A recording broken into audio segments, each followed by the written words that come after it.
નમસ્કાર, આપ જોઈ રહ્યા છો નેશન પ્લસ ન્યૂઝ. હું છું આપની સાથે હેતલ ભગત. વડોદરાના યોગ ગુરુ રાજેશ બારોટ દ્વારા એક્વા યોગા કરાવી અનોખી રીતે વિશ્વ યોગા દિવસની ઉજવણી કરી છે. વડોદરાના યોગ ગુરુ રાજેશ બારોટ દ્વારા અનોખી રીતે વિશ્વ યોગા દિવસની ઉજવણી કરી. રાજેશ બારોટ અને તેના યોગા સાધકો દ્વારા એક્વા યોગા કરી વિશ્વ યોગા દિવસની ઉજવણી કરી, જેમાં 50થી વધુ મહિલાઓએ ભાગ લીધો હતો.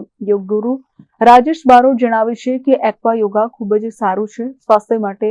પેલ્વિસ પ્રોસ્ટેટ જેવી ગંભીર બીમારી પણ એક્વા યોગા કરવાથી દૂર થાય છે. તેમજ શરીરના છિદ્રો ખુલે છે, જેથી શરીર ઓક્સિજન એ વધુ માત્રા લઈ શકે, જેથી સ્વાસ્થ્ય સારું રહે છે.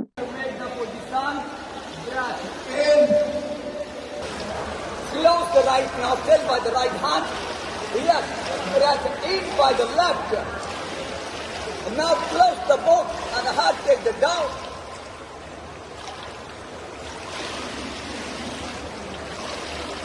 And out. Jump, down, down, down. આજે આંતરરાષ્ટ્રીય વિશ્વ યોગ દિવસ નિમિત્તે એક્વા યોગા, વોટર યોગા એટલે કે પાણીમાં યોગા કરવાનું. આપણા બોડીમાં 70% પાણી છે. જ્યારે આપણે પાણીમાં પડી જાય ત્યારે ગ્રેવિટેશન એકદમ ઓછું હોય છે, જેને કારણે બોડી ઇઝીલી ફ્લો કરે છે. અને જ્યારે આપણે પાણીમાં કોઈ પણ ક્રિયા કરીએ છીએ તો તમારા wrist, elbow, shoulder, upper back, lower back આનું મુવમેન્ટ બહુ ગ્રેસફુલી થાય છે. જ્યારે આપણે ભૂમિ યોગા એટલે કે જમીન ઉપર કરીએ છીએ ત્યારે આપણા મુવમેન્ટ થાય છે, પણ એટલું બધું ગ્રેસફુલી નથી થતું જેટલું કે પાણીમાં થાય છે. એટલે જ્યારે પણ તમે પાણીમાં પડો છો તો શરીરના તમામ છિદ્રો ખુલી જાય છે અને જેને કારણે બોડી વધુ ઓક્સિજન લઈ શકે છે. આજે હમણાં અનુલોમ વિલોમ પ્રાણાયામ કર્યો, અગ્નિસાર ક્રિયા કરી, એ બધી ક્રિયાઓમાં શું છે કે ઓક્સિજનની વધુ માત્રામાં જરૂર હોય છે. આપણા પ્રાચીન સમયમાં નદી સ્નાન જેવું કે ગંગા સ્નાન, નર્મદા સ્નાન, આનું જે મહત્વ છે એની પાછળનું સાયન્ટિફિક કારણ આ છે કે જેથી આપણે જળની અંદર જઈએ છીએ તો જેથી શું થાય છે કે આપણા આ જે છિદ્રો છે એ ખુલી જાય છે. આ છિદ્રો ખુલી જાય છે જેથી શરીર વધુ માત્રામાં શ્વાસ લે અને છોડે છે. ખાલી નાકના છિદ્રો શ્વાસ લે છે અને છોડે છે એવું નથી. શરીરના જેટલા પણ છિદ્રો છે, આ છિદ્રો છે, દાઢી છે, મૂછ છે, આ જે છિદ્રો છે આ બધા શ્વાસ લે છે અને છોડે છે. જ્યારે આપણે પાણીમાં પ્રવેશ કરીએ છીએ ત્યારે આ છિદ્રો ખુલે છે, વધુ માત્રામાં ઓક્સિજન લઈએ છીએ અને વધુ આપણે energy level it's move up.